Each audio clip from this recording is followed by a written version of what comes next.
허름한 옷차림에 무표정한 눈빛.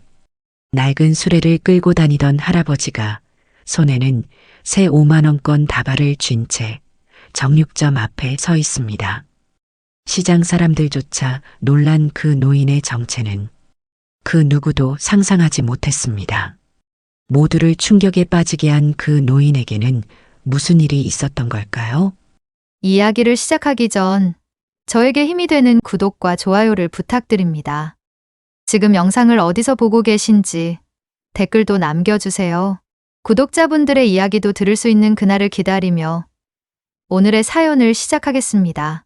지방의 어느 한 재래시장, 햇살이 포근하게 내리쬐는 정겨운 풍경.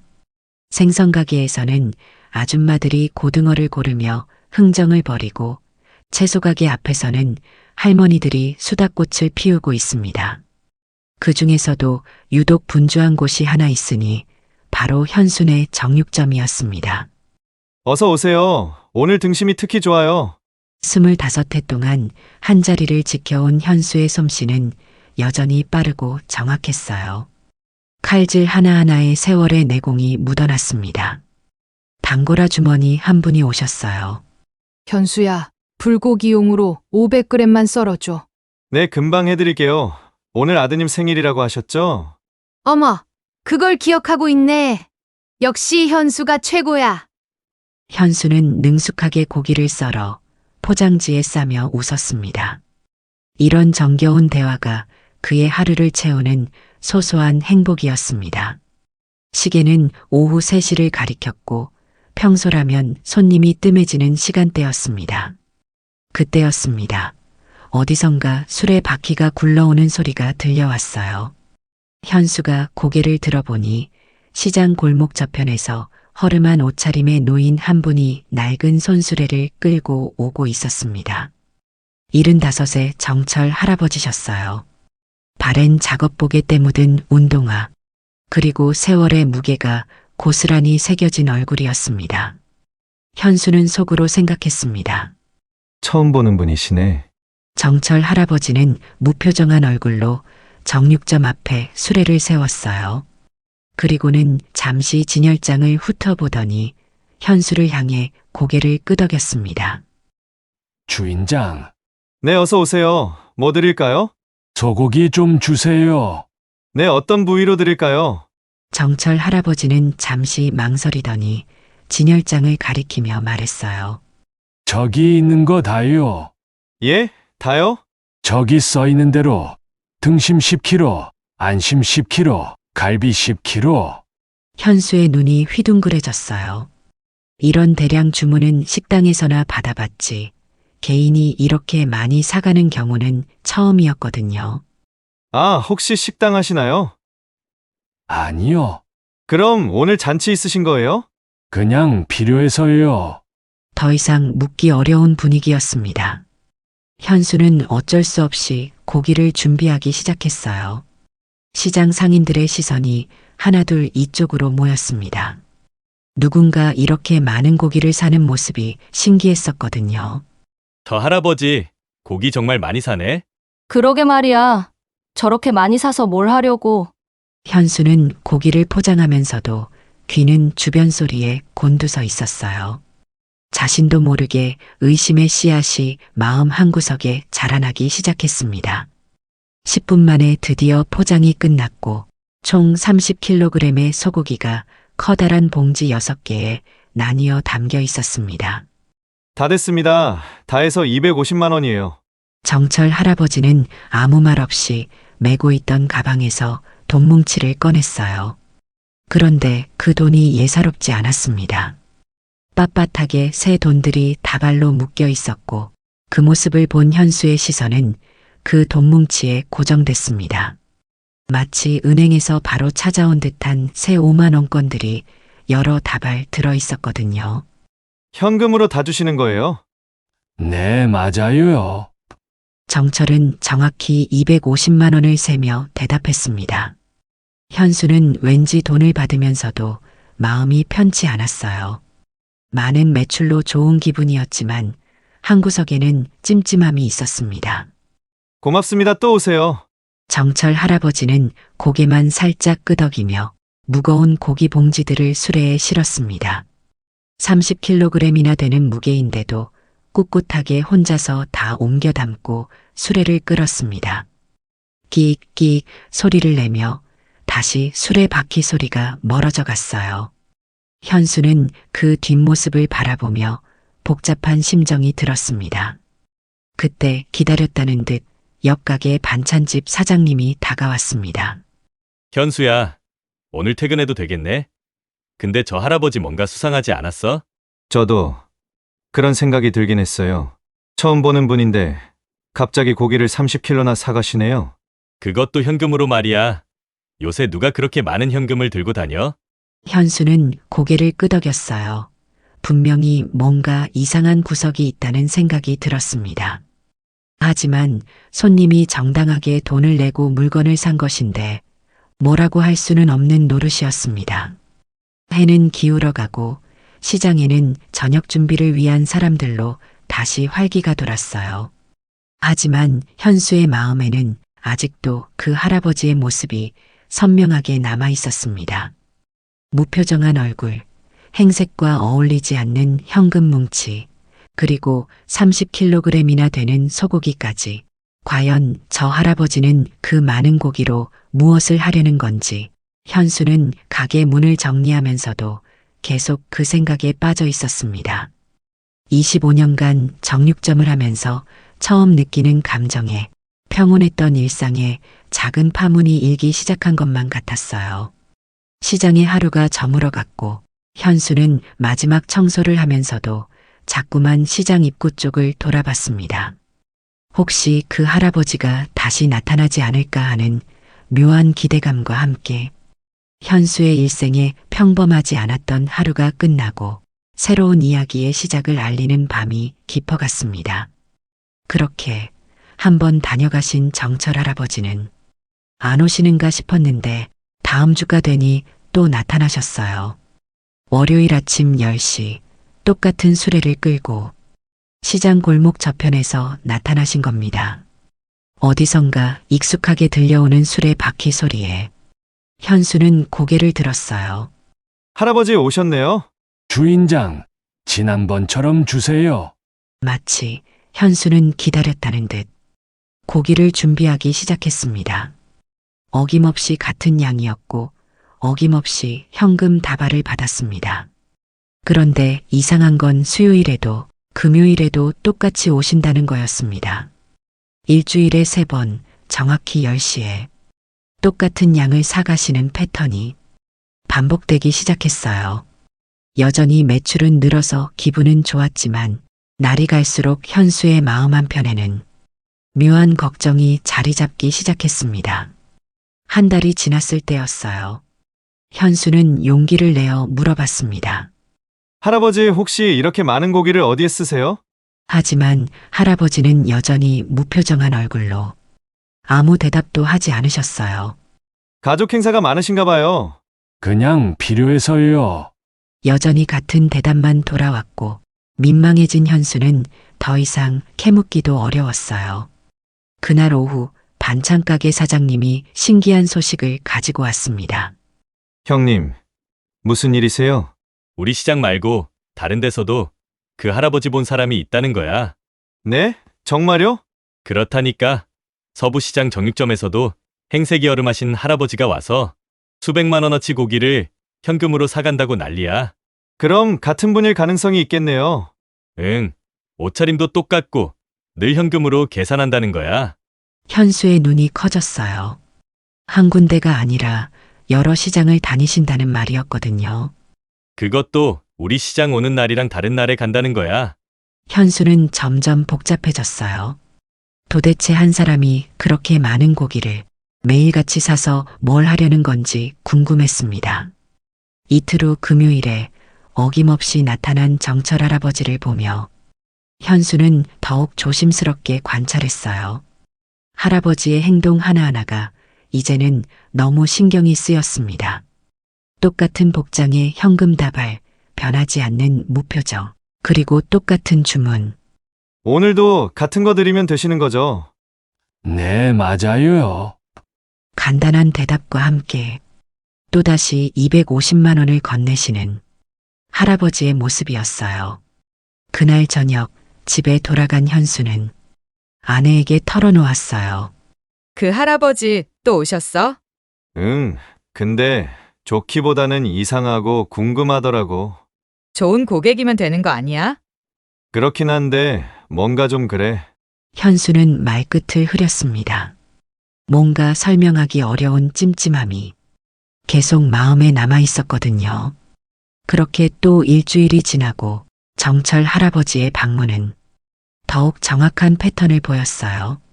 월요일 10시, 수요일 10시, 금요일 10시. 마치 시계처럼 정확했습니다. 그런데 오늘은 할아버지의 수레바퀴 소리보다 빠르게 놀라운 소식이 먼저 왔습니다. 시장 입구 고물상 사장님이었어요. 현수 씨, 지난번에 말한 그 할아버지 말이에요. 네? 할아버지가 왜요? 6개월 전까지만 해도 우리 가게 단골이셨던 분이더라고요. 현수의 눈이 커졌습니다. 그래요? 뭘 사러 오셨던 거예요? 사러가 아니라 팔러 오셨었어요. 고물을 주워서 가져오셨다고요. 마치 머리를 망치로 얻어맞은 기분이었어요. 매일 몇백만 원씩 쓰시는 그 할아버지가 고물을 주워 파시던 분이라니. 요즘 안 오시길래 편찮으신 줄 알았는데 고기를 사러 다니신다니 그것 참 이상하네요. 그것도 하루에 몇백만 원씩 사가시고 계세요. 그래서 내가 더 이상한 거야. 갑자기 어디서 그런 돈이 났을까? 그날 오후 현수는 궁금함을 참을 수 없었어요. 몰래 찍어놨던 할아버지 사진을 보여주며 다른 상인들에게도 물어봤습니다. 이분, 우리가 팔 수 없는 야채들을 자주 얻어가고 그랬어요. 근데 갑자기 안 오시더라고. 내가 캔 음료수를 많이 마시는 편인데 빈캔 모아놓으면 이분이 가져가셨었어. 요즘 통 안 오시길래 나도 궁금했는데 무슨 일 있어요? 모든 증언이 일치했습니다. 6개월 전에 정철 할아버지는 지금과는 다른 삶을 살고 계셨었어요. 그런데 도대체 무슨 일이 일어난 걸까요? 며칠 후 금요일, 오늘은 할아버지를 따라가 보자고 현수는 결심했습니다. 수고하시게. 오늘도 평소처럼 고기를 사가시는 할아버지. 현수는 재빨리 앞치마를 벗고 나섰어요. 형님, 저 잠깐 나갔다 올게요. 옆집 재근 씨에게 말하고 멀찍이 할아버지를 따라갔습니다. 수레바퀴 소리를 따라 시장을 벗어나 주택가로 향했어요. 골목길을 돌고 돌아 도착한 곳은 예상외였습니다. 낡고 작은 집이었어요. 페인트가 벗겨지고 대문도 녹이 쓴 그런 곳. 그런데 그 집 옆에 작은 저온 창고 하나가 놓여 있었습니다. 현수는 담장 뒤에 숨어 조심스럽게 지켜봤어요. 왜 저온 냉장고를 가지고 계신 걸까? 현수의 궁금증은 더 커졌어요. 가정집 옆에 저온 냉장고가 있는 것도 그렇고 낡은 집과는 달리 그 냉장고는 산지 얼마 안 된 듯 반짝반짝 새 것 같았거든요. 그때 할아버지는 오늘 산 고기를 꺼내 그 냉장고에 차곡차곡 넣기 시작했어요. 그런데 현수가 보니 냉장고 안이 모두 비어 있었습니다. 뭐야? 비어있잖아. 매일 그렇게 많은 고기를 사시는데 왜 냉장고가 텅 비어 있을까요? 그리고 또 그 빈 냉장고에 고기를 넣으시는 광경을 보며 현수는 그저 어리둥절할 뿐이었습니다. 할아버지는 고기를 다 넣고 나서 냉장고 문을 닫고 뒤를 돌아보셨습니다. 현수는 황급히 몸을 숨겼어요. 할아버지가 집으로 들어가신 후에야 조심스럽게 고개를 내밀었습니다. 도대체 어떻게 된 거지? 매일 수백만 원어치 고기를 사시는데 냉장고가 왜 비어있는 걸까? 현수는 머리가 복잡해졌어요. 뭔가 이상한데 뭐가 이상한지 정확히 알 수가 없었거든요. 집으로 돌아가는 길. 현수의 마음은 의문투성이었습니다. 고물을 줍던 할아버지가 갑자기 많은 돈을 쓰시는 것도 이상하고 지금 자신이 본 모든 것이 정상적이라고 생각되지 않았습니다. 도대체 정철 할아버지에게는 무슨 일이 일어나고 있는 걸까요? 다음 날 아침 현수는 고민 끝에 반찬가게 사장님을 찾아갔어요. 형님, 어제 제가 할아버지를 따라가 봤거든요. 정말? 어디로 가셨어? 그게 좀 이상한 게 많았어요. 현수는 어제 본 일들을 차근차근 설명했습니다. 낡은 집, 새 저온 냉장고, 그리고 텅 빈 냉장고까지. 뭐? 그렇게 고기를 자주 샀는데 냉장고가 비어 있었다고? 그러니까요. 매일 그렇게 많이 사시는데 어떻게 그럴 수가 있죠? 반찬가게 사장님의 얼굴이 심각해졌어요. 이상한 게 한둘이 아니네. 다른 분들한테도 얘기해봐야겠어. 그날 오후 시장 상인들이 현순의 정육점에 모였습니다. 따라가 봤더니 뭐 좀 찾은 게 있어요? 정말 이상했던 게 새것 같은 저온 냉장고가 집 옆에 있더라고요. 할아버지 혼자 사시는데 새 저온 냉장고가? 그건 업소용이잖아. 혹시 누가 할아버지를 이용하는 건 아닐까? 돈 주고 심부름 시키는 거 말이야. 그럴 수도 있겠네. 할아버지는 모르고 배달만 하시는 거지. 아니면 치매 초기 증상일 수도 있어요. 똑같은 행동을 계속 반복하시잖아요. 그것보다도 그 많은 돈이 어디서 났는지부터 알아봐야지. 요즘 보이스피싱 피해자들 그런 식으로 이용당한다던데. 혹시 그놈들이 돈 주고 시키는 거 아닐까요? 돈 세탁에 쓰이는 건 아닐까? TV에서 그런 거 봤거든. 여러 의견들이 쏟아져 나왔지만 모두 한 가지는 확실했어요. 분명히 정상이 아니라는 것을 말이죠. 어쨌든 이대로 둘 순 없잖아요. 무슨 상황인지 좀 더 자세히 알아봐야겠어요. 맞아요. 혹시 할아버지가 피해를 당하고 계실 수도 있잖아요. 그래요. 우리가 출처도 모르는 돈으로 장사를 하면 안 되잖아요. 그런데 어떻게 조사하죠? 우선 할아버지 행동을 더 자세히 지켜보자고요. 혹시 경찰에 신고해야 하는 건 아닐까요? 아직은 확실한 증거가 없잖아요. 이만한 증거가 어딨어요? 상인들은 서로 고개를 끄덕였어요. 모두의 마음이 같았습니다. 정철 할아버지에게 무슨 일이 일어나고 있는지 반드시 알아내야 한다고 생각했어요. 그래도 일단 제가 더 주의 깊게 볼게요. 우리도 각자 정보를 모아보자고요. 그렇게 상인들은 경찰에게 바로 신고했을 때 혹시 모를 위험이 발생할 수 있으니 조심히 미행을 해보자는 결론으로 마무리됐습니다. 과연 정철 할아버지의 진실은 무엇일까요? 2주가 지났지만 여전히 아무것도 밝혀지지 않았어요.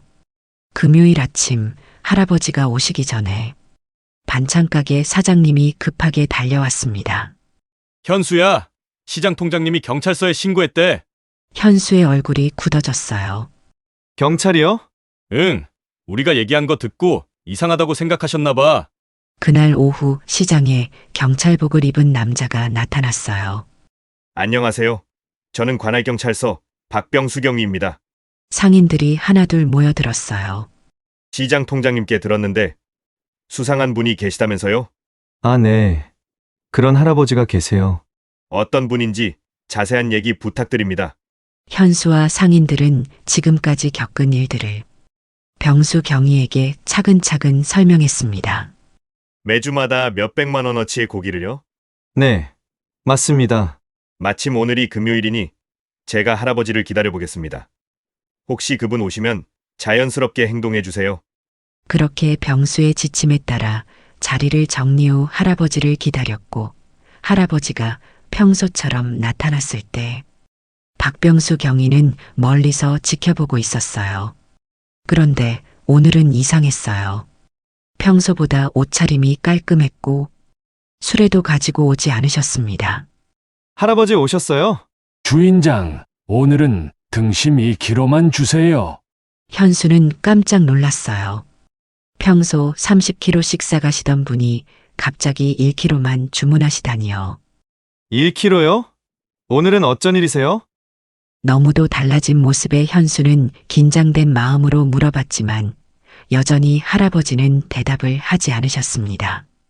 지금껏 말한 상황과 너무도 다른 지금, 지켜보는 경찰이 있다는 게 현수는 신경이 쓰였습니다. 그런데 갑자기 할아버지의 주머니에서 휴대폰 소리가 났습니다. 현수와 병수, 그리고 상인들 모두가 그 소리에 주목했어요. 여보세요?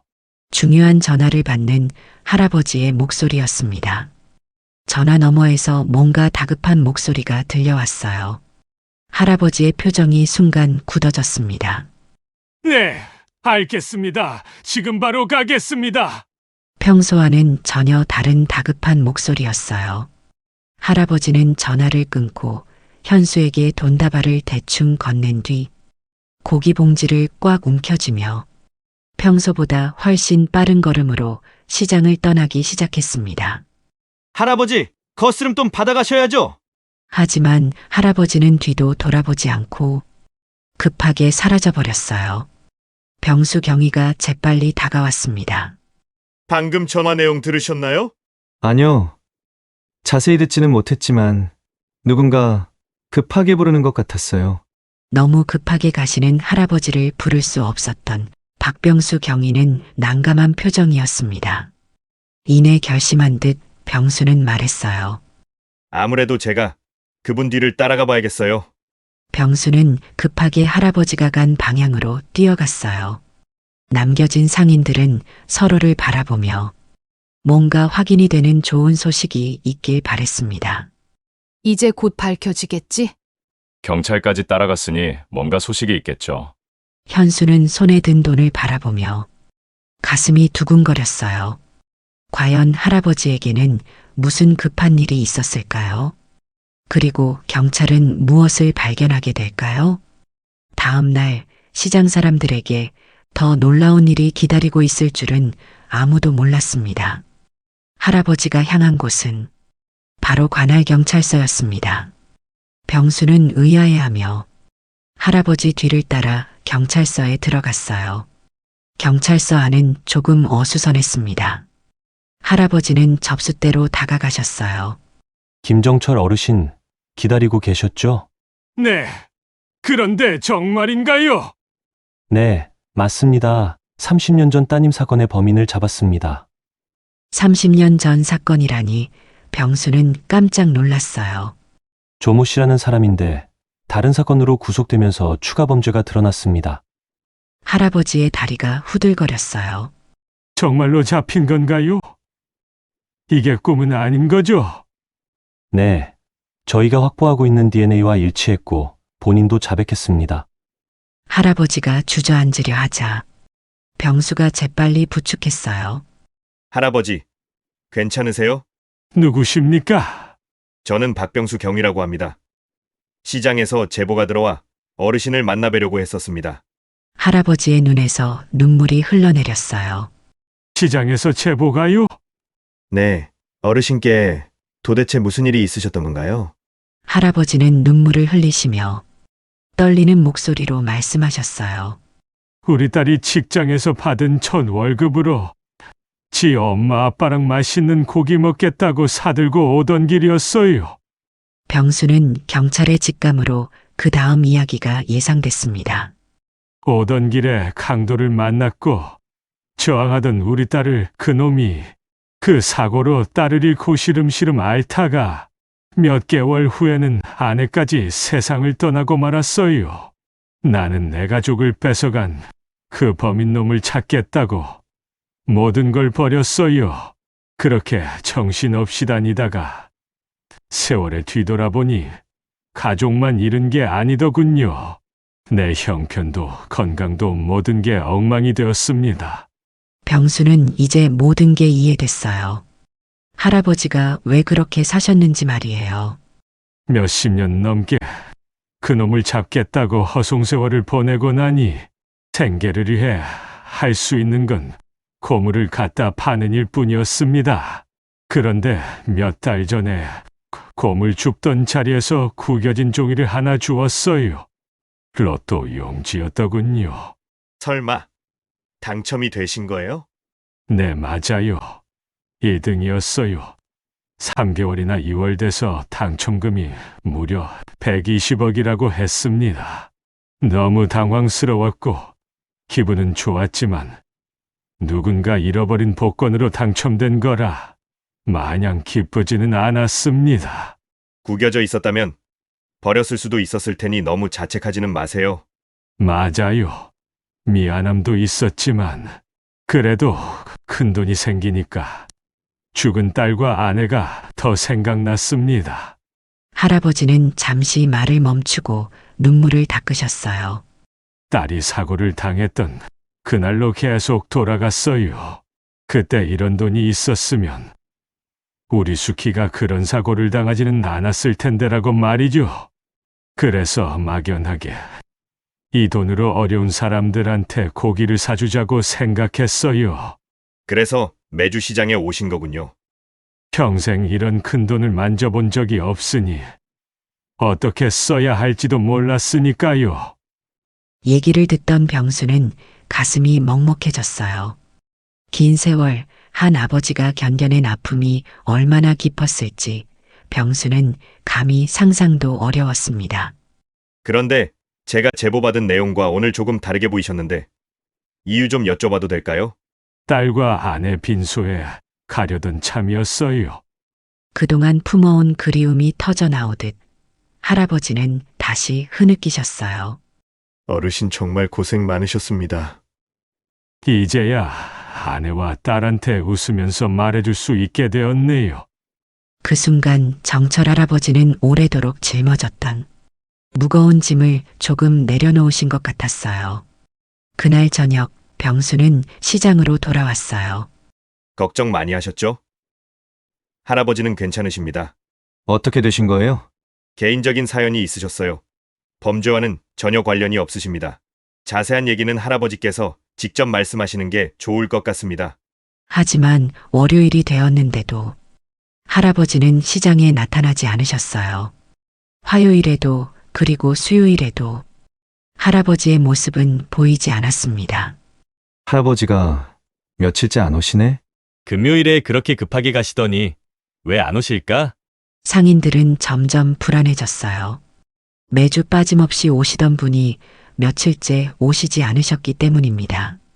혹시 무슨 일이라도 생긴 건 아닐까? 결국 현수가 직접 확인해 보기로 했어요. 제가 할아버지 집에 한번 가볼게요. 그렇게 할아버지 집으로 급하게 향했어요. 그런데 집 앞에 도착해서 본 광경은 충격적이었습니다. 마당에서 할아버지가 쓰러져 계신 거였어요. 할아버지! 급히 119에 신고해 병원으로 실려가셨고 상인들은 응급실 밖에서 초조하게 기다렸습니다. 1시간 후 병수경이가 나타났어요. 어떻게 되신 거예요? 의식을 잃으셨는데 아직 깨어나지 못하고 계세요. 몇 시간 뒤에 할아버지는 깨어나셨고 병실로 들어간 상인들 앞에서 할아버지는 약한 목소리로 사과의 말씀을 하셨습니다. 미안합니다. 괜한 걱정을 끼쳐드려서. 몸이 불편하신 할아버지를 대신해 병수가 상인들에게 할아버지의 사연을 차근차근 설명해 드렸어요. 딸과 아내를 잃은 슬픈 과거, 수십 년간 범인을 찾기 위해 보낸 세월, 그리고 우연치 않은 로또 당첨과 어려운 사람들에게 나눔을 시작하게 된 마음까지. 모든 이야기를 들은 상인들은 할 말을 잃었어요. 그토록 의심했던 할아버지에게 이런 아픈 사연이 숨어 있었다니요. 할아버지 저희가 정말 죄송해요. 할아버지는 약한 미소를 지으시며 괜찮다고 하셨어요. 괜찮습니다. 다만 지금까지 하려던 일을 계속할 수 있을지가 걱정이네요. 현수가 할아버지의 손을 따뜻하게 잡았어요. 저희가 도와드릴게요. 할아버지의 마음, 저희도 함께하고 싶어요. 상인들과 함께할 수 있다는 생각에 할아버지는 안도의 눈물을 흘리셨어요. 오랜 세월 혼자 짊어졌던 마음을 이제 나눌 수 있게 되었습니다. 퇴원 후 할아버지는 큰 금액의 일부를 사회에 기부하셨고 상인들도 진심으로 나서줬어요. 반찬 가게에서는 주변 상인들에게 신선한 재료를 도움받아 매주 맛있는 반찬을 준비했습니다. 현수는 어느새 할아버지의 가장 가까운 친구가 되어 있었습니다. 매일 시장에 나오시는 할아버지와 편안하고 진솔한 대화를 나누게 됐거든요. 현수야, 고맙다. 우리 딸 수키도 너처럼 마음 착한 사람이었어. 할아버지는 늘 현수에게 감사하다며 딸과 아내의 이야기를 많이 해주셨어요. 수키가 첫 월급 받던 날 퇴근길에 전화하던 모습이 아직도 생생해. 얼마나 기뻐했는지 모른다. 맛있는 거 사오고 있으니 조금만 기다리라고 했는데. 그럴 때마다 할아버지의 눈가가 촉촉해졌어요. 현수는 조용히 그 이야기들을 들어드렸습니다. 시장 상인들의 따뜻한 나눔 소식이 지역사회로 퍼져나갔어요. 동사무소에서는 작은 공간을 마련해 주었고 자원봉사자들도 하나둘 늘어났습니다. 할아버지는 그 모습을 보시며 정말 행복해 하셨어요. 하지만 평소 앓고 계시던 당뇨와 고혈압 때문에 몸이 점점 약해지고 있었습니다. 6개월이 지나면서 할아버지는 자주 아프셨어요. 병원에 입원하시는 일이 잦아졌습니다. 그러던 어느 날, 할아버지가 현수를 병실로 불러 말씀하셨어요. 현수야, 내가 너한테 부탁이 있어서 불렀다. 네, 할아버지, 말씀하세요. 내 모든 돈을 너한테 맡기고 싶다. 내 뜻을 꼭 이어가 줄 수 있겠니? 현수는 큰 책임감을 느꼈지만 할아버지의 간절한 마음을 거절할 수 없었어요.